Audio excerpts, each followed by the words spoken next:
Oraciones, plantas y una pandemia. Informe misionero para el 29 de octubre, Australia. Enmi enfrentó la amenaza real de quedarse sin hogar cuando la cuarentena debido al COVID-19 en Melbourne, Australia, hizo que la empresa en la que trabajaba su esposo redujera sus horas a medio tiempo. Pero ella tenía fe. Enmi y su esposo Jonathan se habían bautizado recientemente y se habían unido a la iglesia adventista. Ella comenzó a orar pidiéndole a Dios un trabajo para apoyar a Jonathan y a sus 3 hijos. Se avecinaban varios desafíos. Enmi no sabía conducir y el mercado laboral era extremadamente difícil. Cuando fue a la primera entrevista de trabajo, llevó a una amiga con ella y el empleador terminó ofreciéndole el trabajo a su amiga. «No te preocupes», le dijo Jonathan para tranquilizarla. «Si no conseguiste ese trabajo, no era la voluntad de Dios y no era para ti». Enmi siguió orando. En esa etapa de intensa oración, Enmi sintió el alivio de cultivar suculentas. Se tomaba selfies con las plantas y las publicaba en Facebook. Se unió a un grupo de Facebook de cultivadoras de suculentas. Un día, un vivero publicó un video en el grupo de Facebook que la inspiró.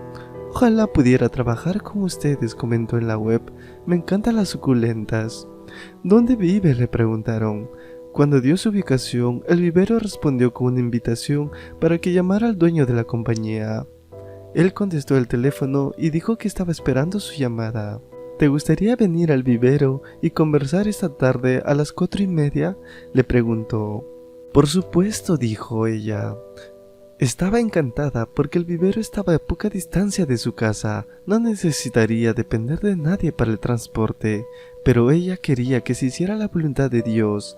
«Señor, si ese trabajo no es para mí, haz algo para detenerlo», le dijo a Dios en oración. Para evitar cualquier imprevisto que le hiciera llegar tarde, Enmi salió de su casa a la 1:30. Enmi salió de su casa a la 1:30. Llegó al lugar en apenas 30 minutos, demasiado temprano para la cita. Mientras esperaba, trató de esconderse disimuladamente entre los arbustos para que no la vieran, pero el dueño la vio. «¿Eres Enmi?», le preguntó. Ella asintió y él la invitó a pasar a su oficina y le habló del negocio del vivero. Luego le preguntó a cada uno de los empleados y le mostró las plantas que producían. Al ver el entusiasmo de ella, le dio trabajo a tiempo completo. Enmi estaba asombrada de que Dios hubiera usado su comentario en Facebook para darle un trabajo tan cerca de su casa y en medio de una pandemia. Ella y su familia contarían ahora con un trabajo que podría mantenerlos. Enmi pronto aprendió las labores de todas las áreas de trabajo del vivero y podía ocuparse donde fuera necesario. Le gustaba la variedad del trabajo. También le interesó cómo reproducir las suculentas, porque deseaba tener sus propias plantas en casa. Con el permiso del vivero, comenzó a llevarse retoños para comenzar su propia colección. Para ella, el tiempo pasaba volando en ese trabajo. Dios verdaderamente había respondido a sus oraciones. O eso pensaba ella. El día de pago, Enmi estaba desconcertada. Mientras todos los demás recibieron su pago ese viernes, ella no recibió nada. Cuando preguntó, le dijeron que no le pagarían porque se había estado llevando los retoños de plantas a su casa. Enmi apenas podía creerlo. Sí, se había llevado retoños a su casa, pero con permiso. Nadie había mencionado nada de que le descontarían eso del salario. En su casa, su esposo la animó a llevar asuntos a Dios. «No te preocupes», le dijo, «simplemente oremos por ello». Y así lo hicieron todo el fin de semana. El lunes de mañana, Enmi recibió una grata sorpresa.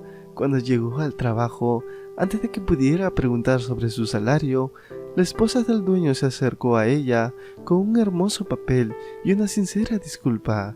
Le dijo que había habido un malentendido y que recibiría el pago de su salario completo. El corazón de Enmi se llenó de alivio y alegría.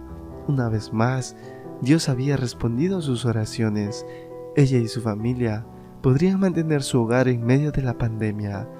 Gracias por planificar una ofrenda generosa del 13º sábado que ayudará a difundir la misma esperanza que Amy tiene en Jesús por toda Australia y la división Pacífico del Sur.